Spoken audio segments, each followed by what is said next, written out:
Estava vendo um jogo entre Egito e Argélia. Isso era 2010, em janeiro de 2010, fevereiro de 2010, era a semifinal da Copa da África.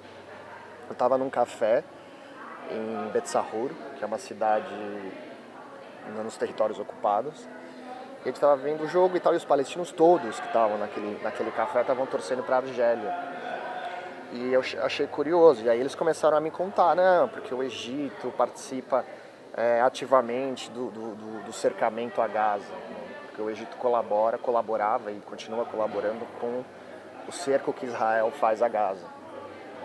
Então, quer dizer, parece meio banal, um dado meio até folclórico, mas ali era um sinal, era a primeira evidência de que a clivagem política se dá no futebol. Quer dizer, então, as afiliações que as pessoas têm na vida, ou porque elas sofrem algum tipo de opressão, ou porque elas se sentem próximas a um certo tipo de comunidade, ou afastada de um certo tipo de comunidade, aquilo entrou, né? E aí eu falei com o Lucas, que é um dos outros diretores do filme, eu contei por Skype e tal, e aí ele falou, puta, vamos fazer esse negócio, vamos escrever alguma coisa, vamos... E aí a ideia era, e aí a gente voltou 6 meses depois, durante a Copa, e a ideia foi, vendo como os israelenses e palestinos criavam afinidades aos times, né, na Copa do Mundo, começar um debate, tá, qual que é a origem desse problema?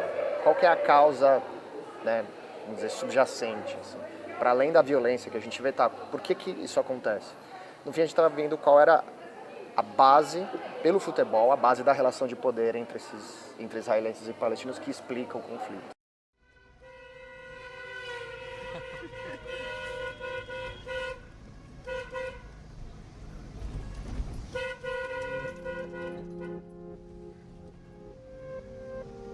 I was sitting with a friend and talking about the World Cup, especially when Argentina play against Germany and when they lose 4-0.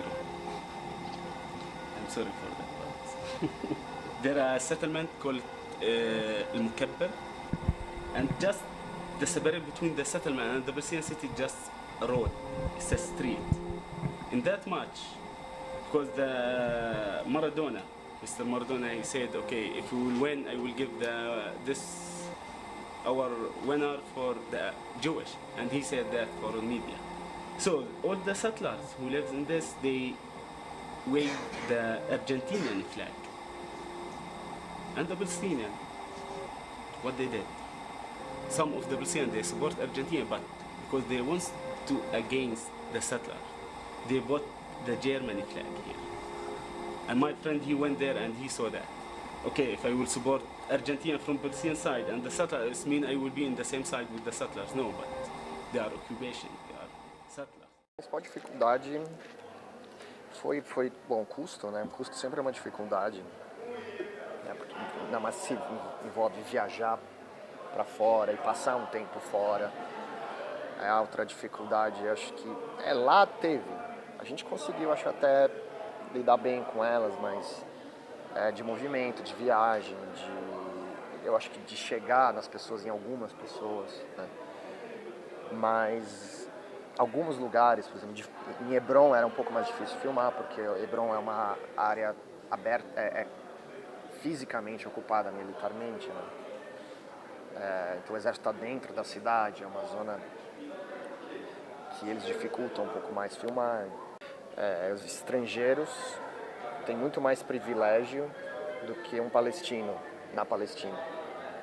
Então, um documentarista palestino, ele tem muito mais problemas para fazer um documentário do que nós. Mas eles fazem documentários incríveis, muito bons. Eu chego em Tel Aviv, eu posso ir para Jerusalém, de Jerusalém eu posso ir para Hebron, eu posso ir para Ramallah e para Nablus, quer dizer, o único impedimento maior a gente não conseguiu e foi para Gaza, mas aí Gaza está sob um status atual de cercado, né?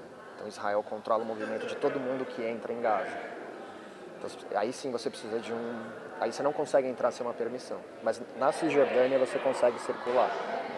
Então, porque é exatamente o controle de fluxo que Israel faz, que é fechar ou seja, cercar, impedir a circulação para os palestinos. Para israelenses colonos, a entrada é livre e para estrangeiros, em certa medida, sim, desde que você se comporte politicamente. Eu passei o filme lá, né? Então eu voltei mais 4 vezes depois e eu mantive contato com algumas pessoas e numa dessas vezes eu passei o filme em Tel Aviv.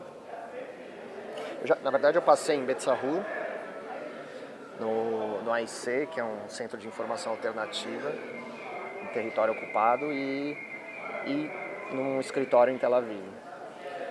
E foi bacana, assim, enfim, eu tenho contato com alguns, mas alguns que eu não tinha contato foram ver alguns personagens do filme.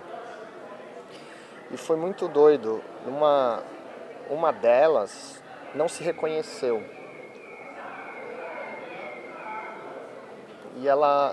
E aí, só que não é que ela falou, né, ela não ficou brava nem nada, ela gostou do filme,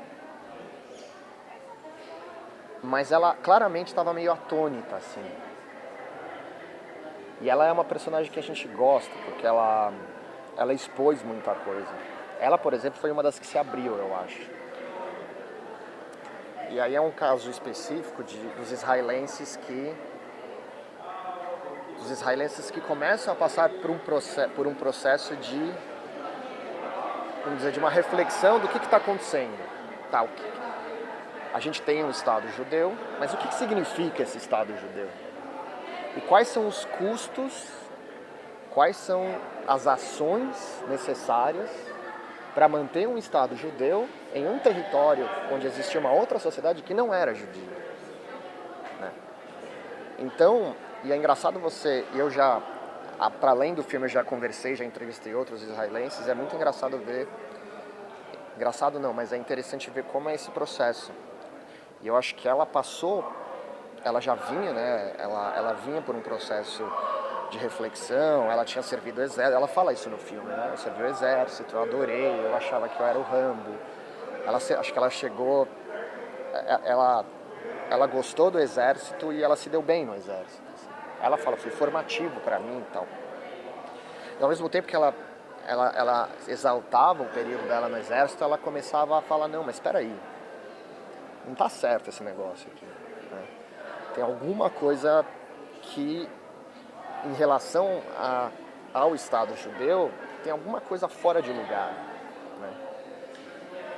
E eu acho que quando ela se viu, anos depois, num filme, né, ao lado de outros personagens, vendo isso e tal, ela ficou, eu não digo em choque, mas ela ficou meio atônita. In everything, the small thing, the Israeli occupation is control us. So we want to end this. I think the time is coming. Enough. More than 16 years under occupation. Porque o caso da Palestina é muito claro. Sim, você tem um muro enorme, dividindo, né? Só que o muro, ele entra num contexto da quebra dos espaços. A quebra, vamos dizer, das fronteiras. Mas eu estou falando da quebra das fronteiras de domínio. Então, na verdade, o domínio está se expandindo. E agora o domínio ele tem novos mecanismos de vigilância em que o muro é só mais um deles. Então, câmeras, aviões, drones, checkpoints. Então, você cria divisões, mas são divisões micros, vamos dizer. Você cria... você pode dar o nome que você quiser, né? Agora se usa Bantustão, né, para comparar com o que aconteceu na África do Sul, mas enfim, essas áreas na Palestina, por exemplo. Então, você cria micro-áreas onde os palestinos podem viver e às vezes a barreira, ela é invisível. Não tem um muro. Então, muito do domínio israelense na Cisjordânia é feito sem muros, mas divisões muito sofisticadas, muitas formas de você impedir o movimento. Então eu acho que a gente na verdade está mais próximo desse tipo de controle. They cannot arrested our dreams. This is the end.